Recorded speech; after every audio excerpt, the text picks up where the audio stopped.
Bienvenue dans ce nouveau Deep Dive. Aujourd'hui, on analyse les secousses sismiques qui font trembler la planète foot. Du cauchemar d'Antonin Kinski à l'Atlético Madrid jusqu'à la crise institutionnelle de Tottenham sous Igor Tudor, nous décryptons pourquoi le système craque. On plonge aussi dans les coulisses du Bayern Munich. Michael Olise et Joshua Kimmich ont-ils sciemment manipulé l'arbitrage? Quel impact pour la suite de la Ligue des Champions? Enfin, nous abordons le dossier brûlant de la Coupe du Monde 2026. Entre le boycott de l'Iran et les ambitions démesurées du Real Madrid pour Rodri et Haaland, le football entre dans une ère de chaos géopolitique et financier.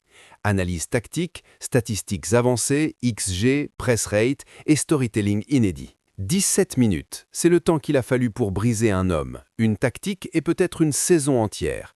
Imaginez la scène. Le Metropolitano gronde, l'Atlético de Simeone est en train de déchiqueter le bloc de Tottenham, et là, l'impensable se produit. Ce n'est pas un changement tactique habituel, ce n'est pas une blessure, c'est un désaveu public, une exécution en direct devant les caméras du monde entier. Antonin Kinski, 22 ans, l'espoir entre les poteaux, est rappelé sur le banc. Le football est un sport cruel, mais ce soir-là, à Madrid, on a franchi un nouveau palier dans la violence psychologique du haut niveau. Pourquoi Tudor a-t-il fait ça?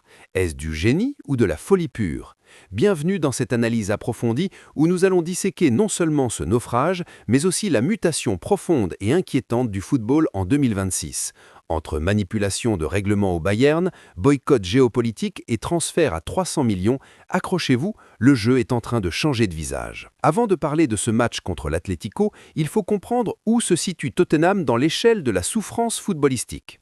On parle d'un club qui a tout essayé, le pragmatisme de Mourinho, le chaos organisé de Conte, la poésie d'Ange Postecoglou.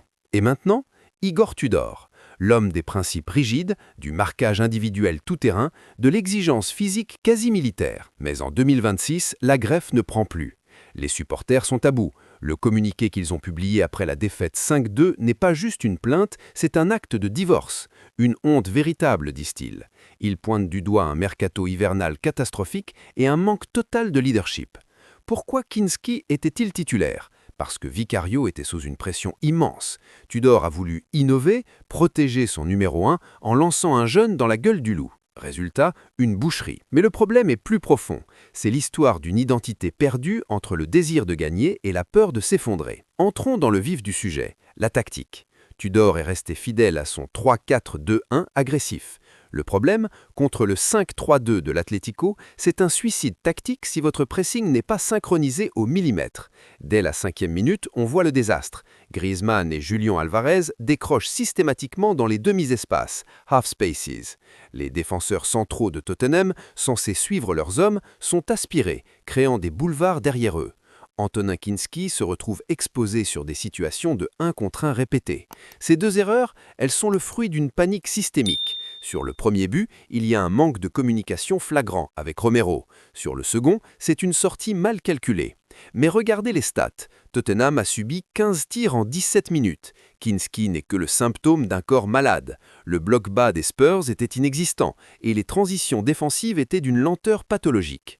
Tudor a justifié sa sortie par la nécessité de préserver le joueur. C'est un mensonge. On ne préserve pas un gamin de 22 ans en l'affichant ainsi. On sauve sa propre peau. Pendant que Tottenham brûle, à Munich, on joue aux échecs. Le Bayern a écrasé l'Atalanta 6-1. Score sans appel. Mais l'histoire est ailleurs. Michael Olise et Joshua Kimmich ont tous deux récolté un carton jaune opportun. L'UEFA enquête. Pourquoi? Parce que c'est une pratique qui revient en force. Forcer sa suspension pour un match retour qui semble gagner d'avance, dead rubber, afin d'arriver propre en quart de finale. C'est le syndrome Sergio Ramos. Tactiquement, c'est brillant. Éthiquement, c'est une insulte au jeu. Mais regardez le calendrier de 2026.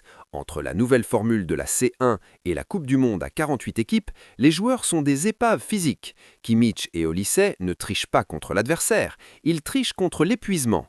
C'est une réponse rationnelle à un système irrationnel. Si l'UEFA les sanctionne plus sévèrement, elle devra justifier pourquoi elle traite les symptômes sans soigner la maladie, la surcharge des matchs. On sort du terrain, mais on reste dans l'arène. L'annonce est tombée comme un coup près. L'Iran boycotte la Coupe du Monde 2026. C'est un séisme. Pour la première fois depuis des années, une nation qualifiée refuse de participer pour des raisons géopolitiques liées au pays organisateur, les États-Unis. Ahmad Doyan Mali, le ministre du Sport iranien, a été clair. Aucune condition ne nous fera participer. Cela met Gianni Infantino dans une position intenable. La FIFA, qui prône la neutralité absolue, se retrouve percutée par la réalité du monde. Que va faire l'instance? Sanctionner? Remplacer l'Iran par la nation la mieux classée non qualifiée? Cela ouvre une boîte de Pandore. Si une nation peut boycotter pour des raisons politiques, qu'est-ce qui empêchera les autres de suivre? C'est la fin du rêve d'un football universel et apolitique. 2026 ne sera pas seulement la Coupe du Monde de l'expansion, ce sera la Coupe du Monde de la fragmentation. Alors, qu'est-ce qu'on retient de tout ça? Le football de 2026 est à un tournant. D'un côté, on a l'élite absolue, le Real Madrid qui prépare un coup d'État sur le marché en visant Rodri et Haaland pour enterrer la concurrence. De l'autre, des clubs historiques comme Tottenham qui se liquéfient sous la pression. On a des joueurs qui hackent le règlement pour survivre physiquement et des nations qui utilisent le sport comme arme diplomatique. Le sport que nous aimons est devenu une industrie trop lourde pour ses propres jambes. Que ce soit le sort d'Igor Tudor à Anfield ce week-end ou l'avenir de Neymar pour un dernier barou d'honneur avec la Seleção, chaque événement nous rappelle que le terrain n'est plus qu'une partie de l'histoire. Le vrai match se joue dans les bureaux, dans les cliniques de chirurgie comme pour Egger d'OMS et dans les conseils d'administration. Merci d'avoir suivi ce deep dive. N'oubliez pas de vous abonner, de liker et surtout dites-moi en commentaire, le football est en train de perdre son âme? On se retrouve demain pour un nouveau dossier foot chrono.